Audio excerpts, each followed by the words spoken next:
গ্রামের এক কোণে ভাঙা টিনশেডের একটি ঘর, সেখানেই বুদ্ধি প্রতিবন্ধী রহিমা বেগমের যেন পুরো পৃথিবী। ৫ বছর আগে স্বামী মারা যাওয়ার পর থেকেই এমনই নিঃসঙ্গ অবহেলিত জীবন কাটছে তার। নেই সন্তান কিংবা নিকটাত্মীয়।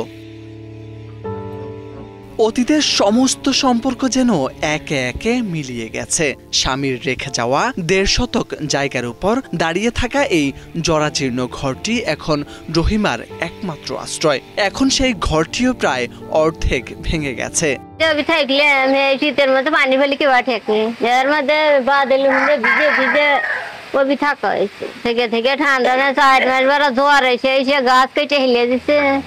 বুদ্ধি প্রতিবন্ধী হওয়ায় নিজের দেখভাল করাটাই তার জন্য সবচেয়ে কঠিন লড়াই।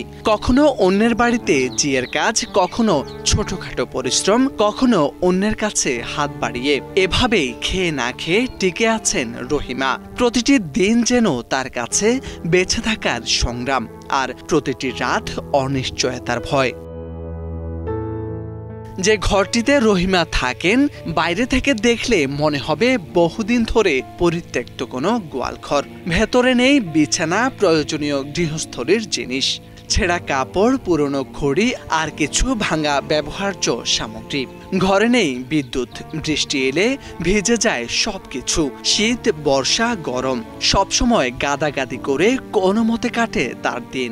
আর ভাই ৫ বছর আগে মারা গেছে, তার তো ছেলে মেয়ে কিছুই নাই। একটা বউ, হাত পাগলা সিস্টেম, কামাই কাজের লোক নাই। ১.৫ ডিসেম্বর জায়গা আছে, সেই জায়গাটার উপরে একটা ঘর আছে, ঘরটা হলে ভাঙা ছিল। উম্মাদে কুত্তা যায়, উম্মাদে বিলে যায়, আর আপনারা রেডো চায় নিয়ে এসে দুই খেবেন নয় সিরাজগঞ্জের বাগবাটি ইউনিয়নের হরিপুর গ্রামের বাসিন্দা রহিমা খাতুন। মানুষের অবহেলা ও দারিদ্র্যের বিরুদ্ধে নিজেকে টিকিয়ে রাখা রহিমা বেগমের জন্য প্রতিটি দিনই এক কঠিন পরীক্ষা।